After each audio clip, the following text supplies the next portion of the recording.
আসো, বাহ বাহ বাহ, কি সুন্দর জুতো হয়েছে, বাহ বাবা বাবা, কার জুতো পড়েছো, কার জুতো পড়েছো, জ্যাঞ্জে,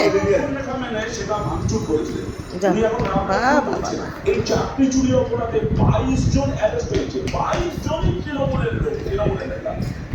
ছোট হাঁটছে কিন্তু থামছে না কিন্তু। পুলিশ বেধড়ক লাঠিচার্জ করছে, হাত পা ভেঙে দিচ্ছে। এই এই পুচকু, এদিকে আয়। হচ্ছে সামান্য বল প্রয়োগ। হ্যাঁ মা,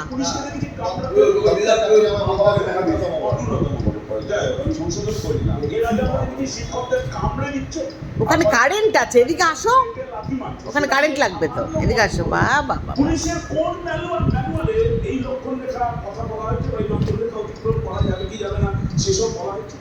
এখন আইনের শাসন তো নেই, শাসকের আইন উঠে গিয়ে চাকরি চোরেদের আইন চলছে। তাই পুলিশ বেধড়ক লাঠিচার্জ করবে, আর মিথ্যা মামলা পুলিশের। কে উস্কানি দিয়েছে এখানে পুলিশকে?